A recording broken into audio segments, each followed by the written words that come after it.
The nonprofit MBA purpose is to provide new business insights and fresh creative ideas for executive directors and their teams that will help them improve their organization.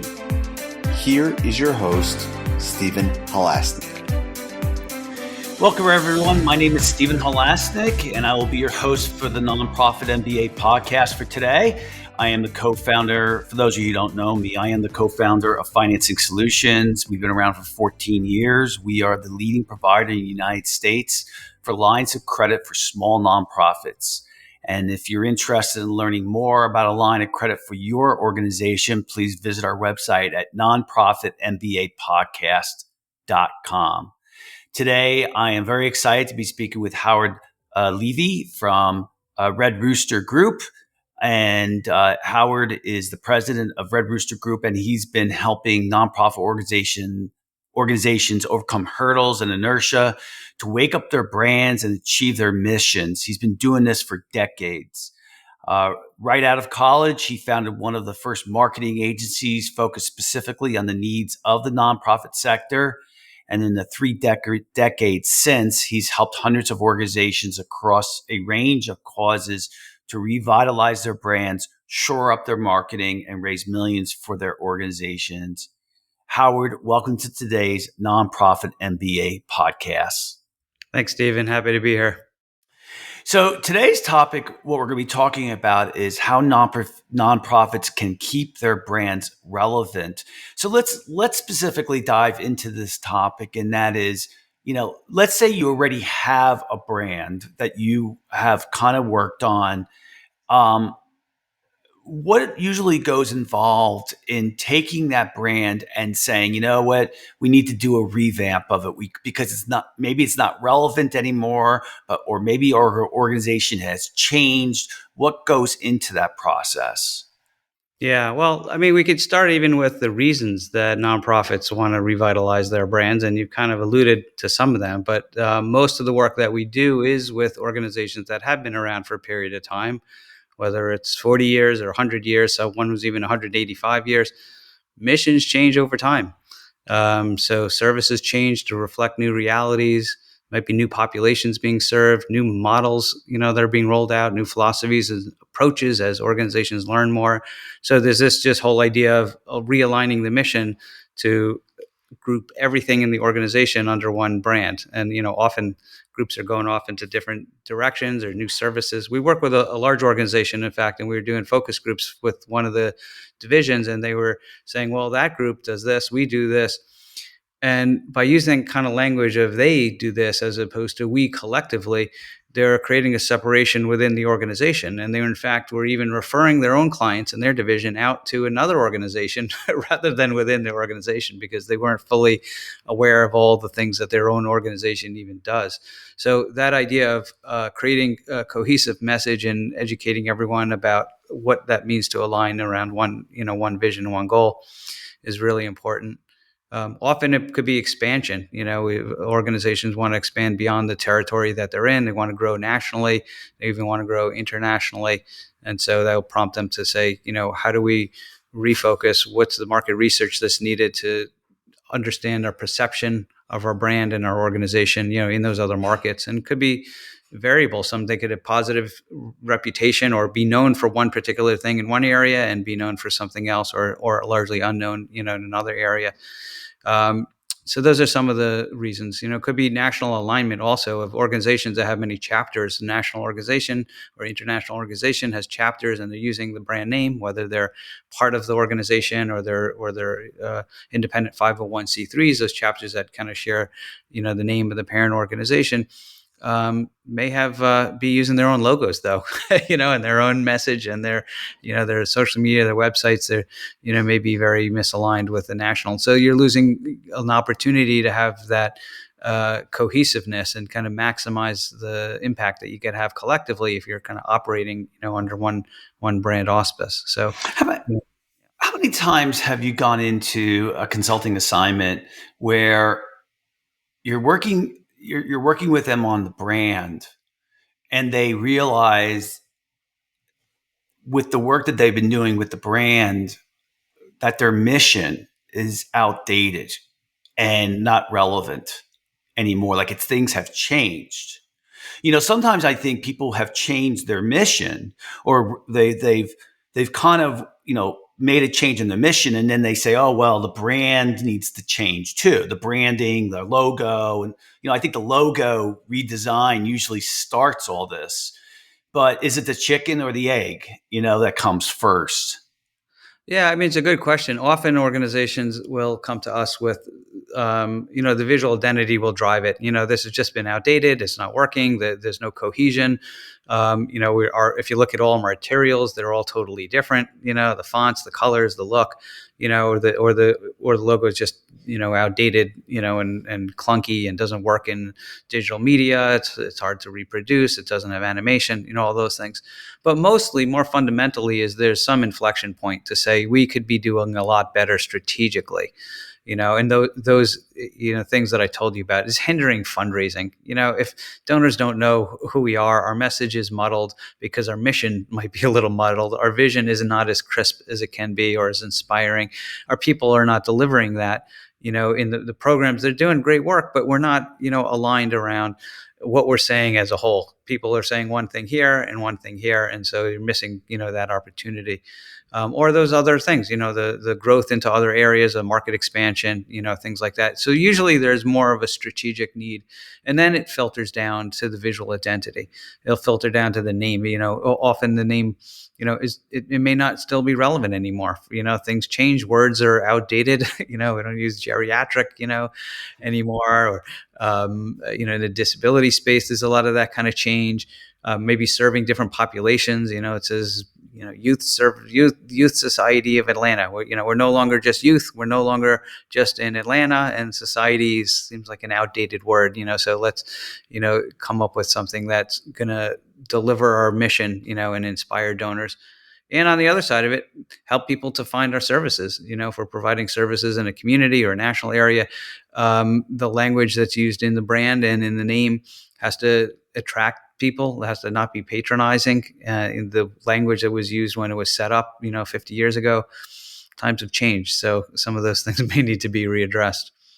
So let's take a typical call that you get a lot of time. So, Howard, someone goes to call you. They call you. You pick up the phone, whatever. Email you, set up a time, Zoom, whatever. Right. And so, how does the call typically start? Well, mostly they'll identify they have some kind of problem. It could be any of those kinds of things that we've identified. Hey, we need to address our brand in some way. And usually they'll have, or they may have, some type of RFP that outlines what they think needs to be done.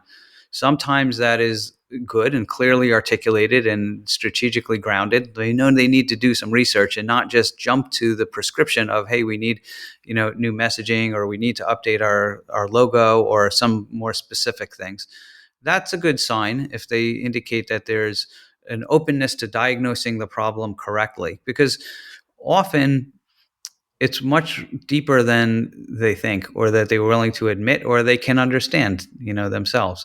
And so it's the openness to understanding what the situation is, and openness to different types of solutions to that. I think this is going to lead to the best outcome. So I think the more that organizations are asking for strategic advice and not just prescribing it based on maybe what they've seen or heard, needs to be done, that's useful. Sometimes the budgets don't allow, a full exploration, or sometimes it is very prescriptive. The name has just been a thorn in their side. It's hindering the operations and they need to fix it. They're opening a new building, and there's no way they can use, the new name going forward, or they're having a new initiative, or it's just become enough of a hurdle that the pain is great enough now that the straw that broke the camel's back, or whatever metaphor it is, that just, this is the moment we just have to address this. And then those other things are going to come up, like why, so the name is bad, but what's the mission? Now, when you start to dive into it, when you're down to specific words that encapsulate a name, just a few words, you see how much there is that goes into that. And often people think, well, it's just a couple of words, so we'll come up with that. But it goes to the heart of how you frame your issue. how people, see it, and are you, who your audience is, and how are you characterizing your organization, just to pin a few words on the name. So that opens the door to the mission, and the vision, and how we communicate, and who we're reaching, and all those other things. And so we try to be smart about it, and bring the create a brief and strategic tools to help an organization understand how they can get through this process without it being total mayhem and everyone has an opinion within it. But how do you provide guardrails for going through it, and reaching certain landmarks, and getting them to the end without it going off the rails? You've been doing this for a while, and what do you think your true value has been in the consulting gigs that you've done? What do you think that really what it is that they're paying you for? I think a real insight about what their value is to society. Often there's like a correlate. There's a direct service, and there's a progress on that, or maybe there isn't much progress on that. But it's kind of lifting your head and saying, what's your role in the larger world, and how are we actually addressing that, and how is that going to be inspiring, to more people, to broaden the tent, and to have an aspirational vision that people can rally around. And I think often they're kind of lost in the weeds a bit. So stepping out and seeing the whole forest, seeing the whole landscape, and helping to reacclimate everyone, and get people re-energized. People are working long, hard hours. There's often it's kind of taxing. There's lots more competition happening now. And so having that outside perspective that can say, hey, here's what we're advocating for, or fighting for, or advancing, or helping, and has that attached to what's going on in the world nowadays, and how people are perceiving themselves. Society and cultural norms are shifting, and different movements, and all these kinds of things. And so what you started out doing, and your founding story, and your passionate mission is fantastic, but maybe it does need realignment here. Yeah, one of the best projects I ever worked on was a branding project for one of my company, and the consultant that I didn't know you, Howard, at the time, and plus it wasn't nonprofit, but what was great about the consultant was a couple things. One of them was the questions that he asked that forced us to look deeper than we maybe would have. The second thing what happened was, when we were struggling with coming up with words, because he had so much experience, he was able to, cut the time, and within minutes of what and the answer, when he kind of threw out the words, was like, yeah, that's what we wanted to say. That was it, because you have all this experience. And I always felt that the value of a consultant is the fact that they're bringing all this experience from other organizations to you. And, whereas, when you're at your own organization, you're in this silo, and a consultant's working with, hundreds of people over their time. And, there really is a pattern. Would you agree with that, Howard? There's a pattern to really, when you're working on a branding, whether it be rebranding, whether it be new branding, there's really a pattern to how you go through doing that. Is that fair, or methodology? Yeah, totally. There is a pacing. There's a process. There's a pacing. There are, landmarks that you want to reach. And that outside perspective is right. You want to be able to have someone who can say, don't do that. Don't even go, in that area, here's the path to go. Or, and it could be, an insight, the language, a competitive insight, insight from within the organization. They say, like, this is the crux of the crux of the story. We work with an organization in Virginia that's is helping kids, is doing a lot of great work. They had offices around the state, about 10 offices. They wanted to raise their profile, and through the branding process, we heard the stories of how they would go out of their way for the kids, whether the teacher's giving up their lunch, and sit with the kid, whether they're getting a call and, on 4 a.m. on a weekend, where a kid who's in foster care, that's going off the rails with their foster family, have to take them in. They could find a home immediately for them, bring them somewhere. And so, out of these stories, this theme of unwavering champions for children became a theme, and it became the grounding theme for their brand. And we made that visual with visuals of champions. We introduced the brand with these. This is a while back, with cutouts with with a hole in the face of a champion, superhero that people could take their photos in. We actually had the president, and three other key executives, kind of introduce it, pull off the black cover and see the president in there, as champions and other people. And just that theme being able to permeate all that they do. And they were like, this is us. And they feel proud about it. They could rally around it. They could all speak in one unified voice, and then the language that connects the services, here's how we are a champion for, in our division, makes sense. And just, hammering that home, then they got known, around the state. Hey, you guys are those unwavering champions for kids. So I think just that, pulling out something like that and making it real visual, making it visceral, making it easy to understand, and making it easy to kind of pass along, is important, especially for organizations that are doing the good work, don't have huge budgets, for promotion, and need something to anchor their story around. You ever have a branding assignment that you were working on that went south, that didn't go well? Well, sure. I mean, I think working with nonprofits is one of the most challenging things because of the hierarchy and consensus-oriented nature of decision making. In a business, you can have a executives say this is it, and everyone is going to fall in line. They could be more solicitous and getting opinions from their staff or others, and do the market research and all that kind of due diligence, which you should do. But ultimately, there's going to be some process that's going to be recognized and largely hierarchical. With nonprofits, the culture is very different. There's a sense that we need to include everyone in the process, and it's good to include people, but many voices can also dilute or derail something, and just take it off the track, and executives kind of get too hung up on that. The other part is there's a board. And so where does the real power lie, in the executive or the board? And with every organization, it's a little different. So you do need board involvement, but then again, you have, lay leaders who are not necessarily involved in the day-to-day operations, or may not know about marketing or branding. And some do, and some actually know more than the executives because they're in that field.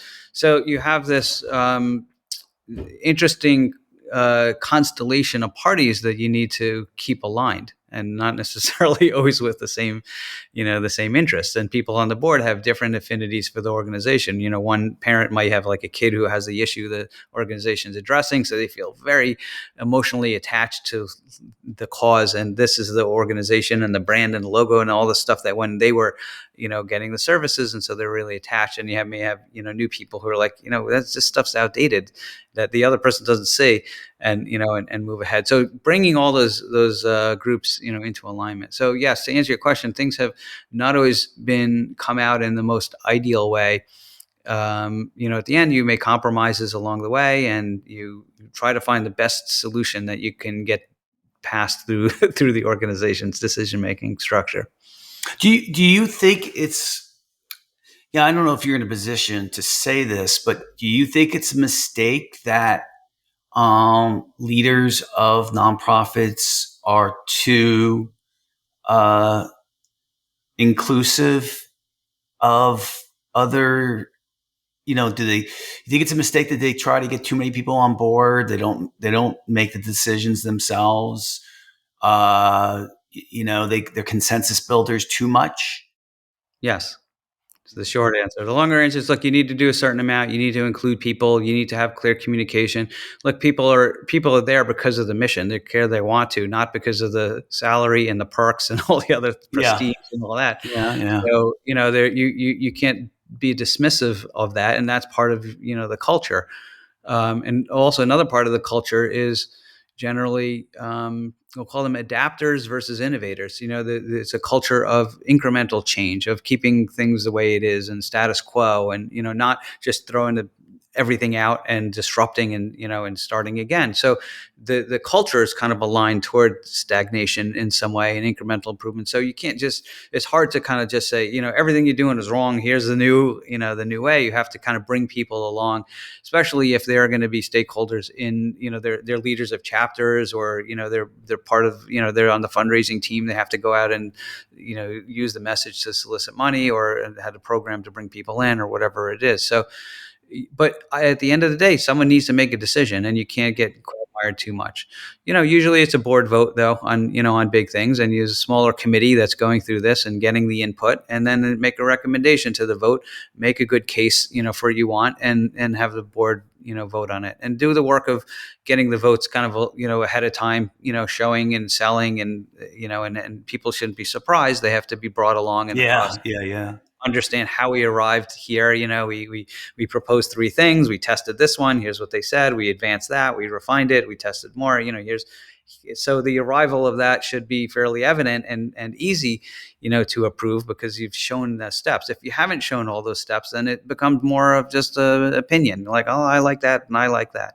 So the smart organizations, and when you're working with an organization, an agency, that's what they're bringing, is that structured process and methodology that eliminates the personal opinions that derail it, that inform it, but that don't derail it. Yeah, it sounds like to me like when you have a lot of stakeholders, you want to let them know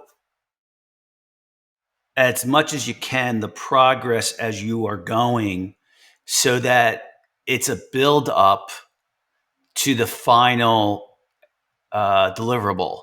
Because if you wait to the end of the deliverable, the stakeholders are not involved in understanding the thought process behind it.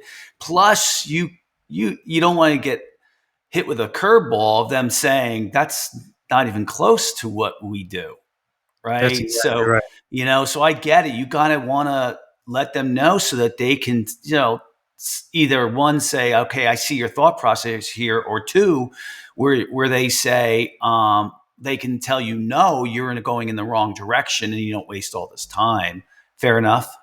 Yeah, I mean, you're getting feedback. Hopefully, getting feedback along the process. So you're doing interviews. You're getting input on the perceptions and nature of the organization and the brand and language and experiences. Maybe you're doing some focus groups where you're getting people to react to different ideas. Maybe you're doing a survey to a broader audience and community of your stakeholders. So you're getting a different set of ideas and and feedback, and yes, communicating that along the way. Here's what everyone thinks of us. Here are some needs that we have. We're going to be changing. Paving the way. You don't have to reveal everything, and you have to figure out which audiences you need to kind of stage things appropriately for. And but you want to make it inclusive enough that people are not blindsided. At the end result, you want to build excitement. So you want to say, here's the needs, here's the opportunities, here's what what we're doing toward that. And really explain the rationale of why this is needed and what will happen, as a result. We're going to be a much stronger organization, and imagine us, being able to talk to donors, with ease. Imagine us being able to bring more funders, on board. Imagine us filling our after school program with more kids, or, saving more trees, or, whatever it is, because we're compelling, we're unified, we're compelling, and these are the outcomes that are going to happen as a result of this whole process. Do you think that, the branding of an organization is the last step in the process, or do you think that the brand, and I'll clarify, or do you think that it's the first step? Because, in other words, should you already have your mission? Should you have your culture? Should you have your deliverables done? And then you go do the branding associated with your organization, regardless if it's the first time you've done that, regardless if you have to revamp it, or do you, and I know this sounds weird, but does the branding sometimes of the organization help you create the mission, the culture, the deliverables? Well, we work mostly with existing organizations. We work Yeah. mostly with existing organizations, and so we're mostly doing revitalizing, refreshing, renewing, whatever words you want to use to say that they're, um, assessing, and then it might be alignment, shifting, or it might be, tweaking, or it might be creating something new, a new name, a new logo, new, stuff. But typically, it's not totally from scratch, because we have done a couple of those. In this case, I should say yes.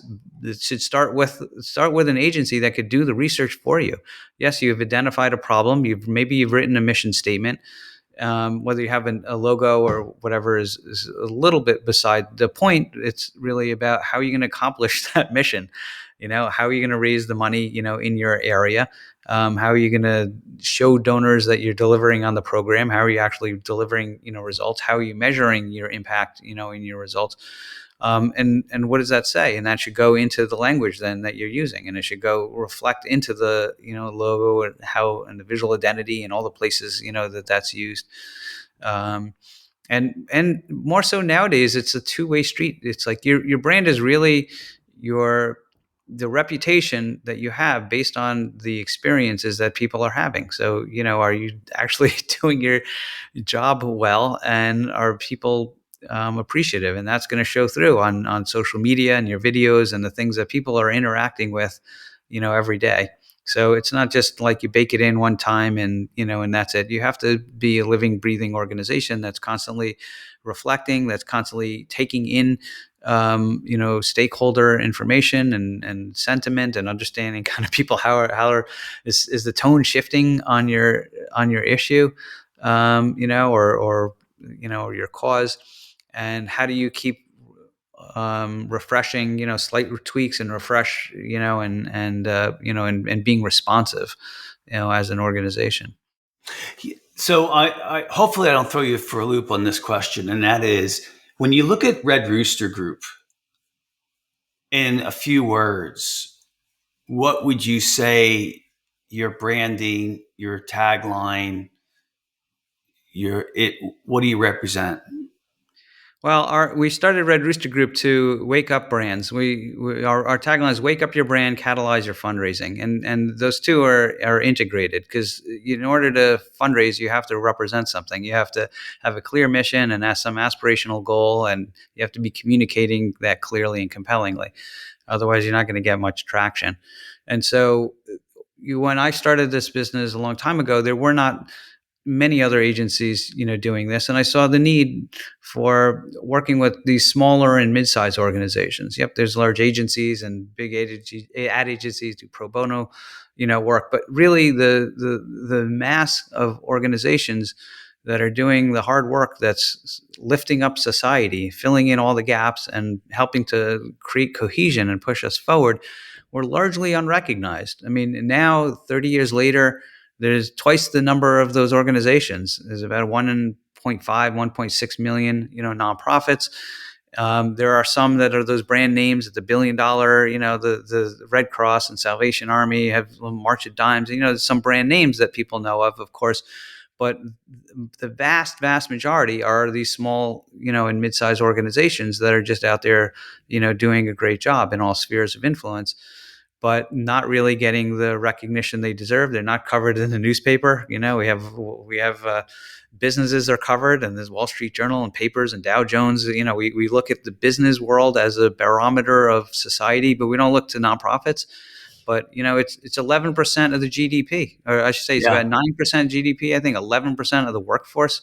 More than 1 out of 10 people work for a nonprofit. I mean, it's pretty astounding. So in some way, they're very under the radar, and they deserve more recognition for the work. They deserve, to be elevated, and really to have a little larger slice of the American pie financially. And so that's why I started, and that's our brand story, is helping to wake up the organizations and wake up their audiences so that they can get more attention and have more impact.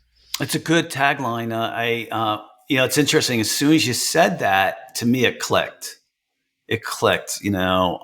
What your organization stands for, and how, if I were to bring you on board, if you use that tagline early on, I'd be like, yep, that's exactly what we want, you know? So I kind of get it. I think it's the power of branding, the power of words that really make the difference. So that's all the time we have for today. I'd like to thank so much Howard Levy from Red Rooster Group for coming on to today's podcast. If you like today's podcast, please feel free to share it with a friend, and also subscribe on your favorite podcasting app. We have so many great guests like Howard.